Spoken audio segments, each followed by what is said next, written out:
Some things should never be disturbed. Some things should never be touched. Emma Holloway stands before a towering, decayed mansion, hidden deep within the rural countryside. It is her inheritance, left to her by a great aunt she never knew. The mansion is old, Victorian architecture, long abandoned, its windows like empty eyes watching her. The wind howls through the dead trees surrounding it. She steps inside. The air is thick with dust and the scent of something rotting. The wooden floor groans beneath her weight, but what truly unnerves her is the feeling that she is not alone. That night, Emma explores the house. She finds a locked attic door, one that shouldn't be locked since no one has lived here for decades. The key is already in the lock. Inside, the attic is a graveyard of forgotten things. White sheets cover old furniture, and the air is thick with the scent of decay. In the center of the attic, she sees it, a wooden chest covered in dust and strange scratches. She hesitates, then opens it. Inside, wrapped in yellowed lace, is a porcelain doll. The doll is eerily perfect, except for a single hairline crack running down its cheek. Its glass eyes glisten unnaturally. A faded note falls from the chest. It reads, "She must never wake." Emma laughs nervously. Just a doll, right? She takes it downstairs, unaware that the air in the attic has suddenly gone still. That night, as she sleeps, Emma hears a soft tapping. At first, she thinks it's the wind against the window, until she realizes it's coming from inside the house. She walks into the hallway. Her breath catches. The doll is no longer in the living room. It is sitting at the top of the staircase, its head tilted slightly, its glass eyes staring right at her. Emma swallows her fear. I must have forgotten moving it. She places it back on the chair and returns to bed. The next morning, Emma walks into the kitchen and stops cold. The doll is sitting on the counter, its tiny porcelain hand pressed against the window, as if it was watching something outside. Emma's blood runs cold. She grabs the doll and throws it into a cabinet. Enough of this.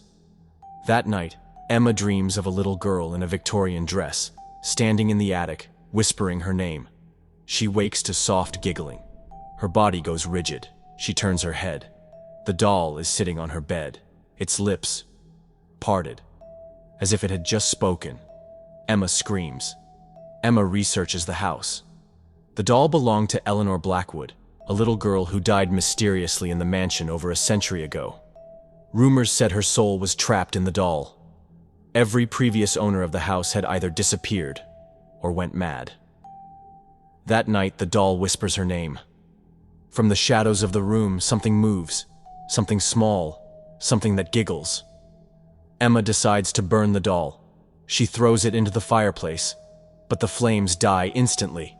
A cold voice whispers behind her, "You shouldn't have done that." She whirls around.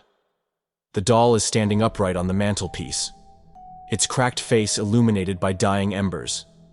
Emma runs for the door, but it won't open. The windows won't break. She is trapped. Emma hears soft, shuffling footsteps. She turns. A small, shadowy figure stands in the hallway. A child, but its eyes are hollow. Its mouth is stitched shut, and it is holding the doll. Emma screams. Everything goes black. Days later, a real estate agent arrives at the mansion, looking for Emma. The house is silent, empty. Only one thing remains in the living room. A porcelain doll, sitting in a chair, its glass blue eyes staring, its lips slightly parted, as if it is about to speak. Days pass. The real estate agent, Daniel Whitmore, stands before the Holloway mansion. It is silent, abandoned. Emma is gone. No sign of her. Inside, the mansion is untouched, but wrong. The air is too still. The dust in the corners undisturbed, as if time has frozen. Only one thing sits in the middle of the room. The porcelain doll. Daniel steps forward. The wood creaks beneath him. He hesitates, looking into its glassy blue eyes. For a moment, he swears he hears it. A whisper. "Stay with me." Daniel stumbles back. Something is behind him. A little girl's breath against his neck. Daniel is not the only one searching.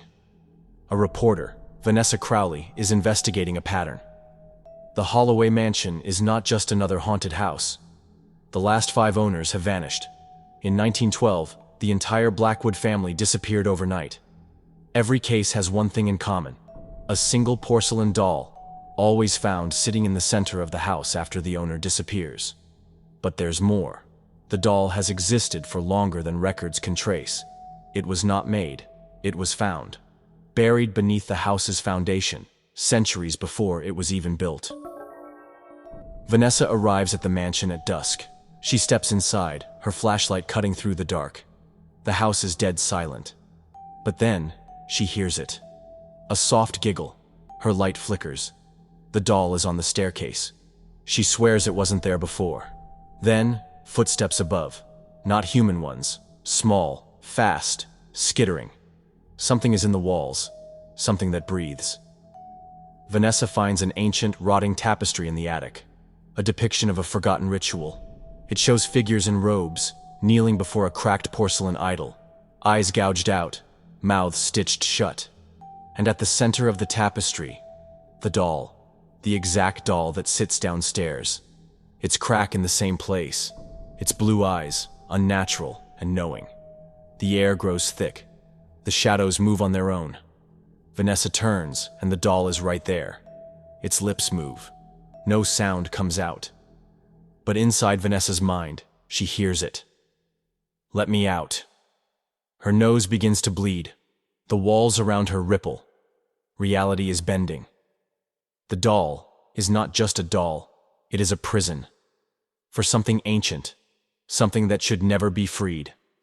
The walls groan. The doors slam shut. Vanessa runs, but the hallways stretch impossibly long. The doll is now everywhere, on the staircase, in the windows, behind her, ahead of her. It is all the same doll. The house is shifting, changing. It has been waiting. Not to keep people out, to keep something in. Vanessa collapses in the living room. And then, she sees her. Emma. Standing in the shadows. Her eyes are hollow. Her face is stitched at the mouth. Her hands grip the doll like a lifeline. And in a voice not her own, she whispers, "You should have left." Vanessa runs. The doll is laughing now. The air warps. The walls twist and turn like flesh. The front door is right there, so close. She reaches for it. And then, everything goes dark. A new real estate listing. The Holloway mansion is on the market again. No mention of Emma. No mention of Vanessa. Only one thing remains in the house. Sitting in the center of the room. A porcelain doll. Its glass blue eyes shining. Its lips slightly parted, as if it is about to whisper again. The doll is not haunted. It is a vessel, a prison for something far older and darker. The house is a trap, a cage built to contain whatever is inside the doll. Those who stay too long become part of the house, like Emma. The cycle never ends.